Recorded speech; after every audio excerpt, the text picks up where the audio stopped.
Hey, it's Enigma HUD. I was not planning on making any videos like this for a while. I was primarily interested in continuing my Greatest Misconceptions series. But I came across a video that I really had to respond to and talk about a little bit. As soon as I saw it, I knew I had to make the video. It's actually like 1:30 a.m. right now, but anyway, that doesn't matter. Well, here's the video.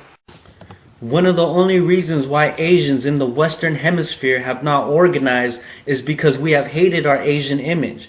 Because the image of Asians have been in the hands of people who have created an image that is negative and hateful. And it's been negative and hateful to us. We haven't wanted to identify with it. One of the tricks that the White West they use is mind control to make us hate ourselves. They project the image of Asia negatively.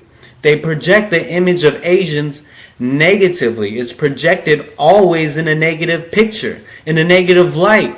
Weak, wimpy, gay, shy, incoherent, homosexual, quiet, passive, inconfident. And regularly it was being repeated so negatively that naturally it became negative to you and me. And you and I began to hate it. We didn't want anything to do with Asia or Asians, or much less have somebody call us Asian. And in hating Asia and in hating the Asian, we ended up hating ourselves and not even realize it, because you can't hate the sky and not hate the stars. You can't hate your origin and not hate yourself. You can't hate Asia and not hate yourself. You can't hate Asians and not end up hating yourself. So the West very carefully and skillfully, without us knowing, use tricks to make us hate our Asian identity and our Asian characteristics. And some of us have hated our characteristics. Some of us hated the design of our eyes.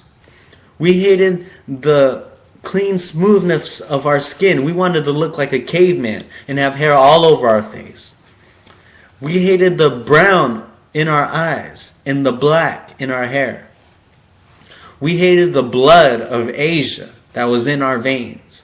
And in hating our eyes and our features and our blood, we had to end up hating ourselves. And we hated ourselves. Our eyes became to us like a burden that was pushing us down, weighing us down.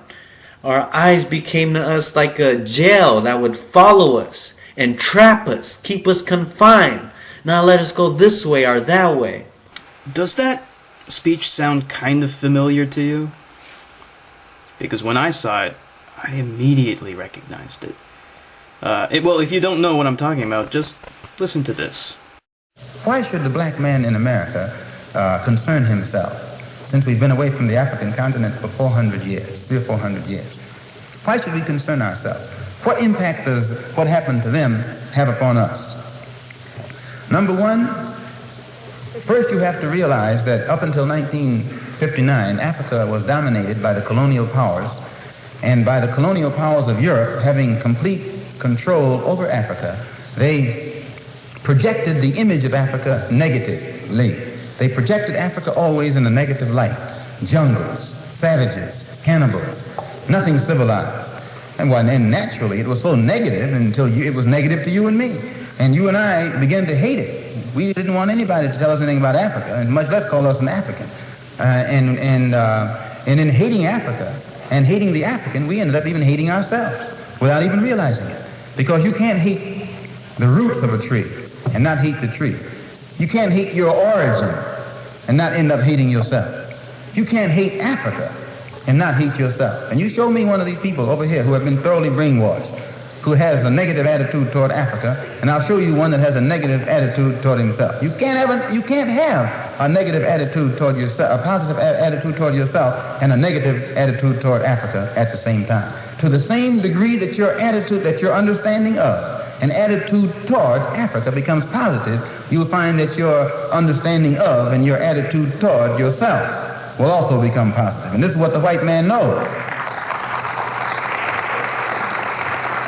So they very skillfully made you and me hate our African identity, our African characteristics. And you know yourself, that we have been a people who hated our African characteristics. We hated our hair. We hated the shape of our nose. We wanted one of those long, dog-like noses, you know. Yeah. We hated the color of our skin. Hated the blood of Africa that was in our veins. And in hating our features and our skin and our blood, why we had to end up hating ourselves. And we hated ourselves. Our color became to us a chain. We felt that it was holding us back. Our color became to us like a prison, which we felt was keeping us confined, not letting us go this way or that way. Not let us go this way or that way. So do you notice any similarities between those two? When I saw it, it was like, immediately I recognized the speech. Word for word, it was almost the same exact speech, except instead of talking about blacks, he was talking about whites. Right off the bat, I wanna say that I don't want to look like I'm accusing him of plagiarizing Malcolm X. I think Malcolm X is incredibly influential and charismatic speaker, and there is a lot that lots of people can learn from him.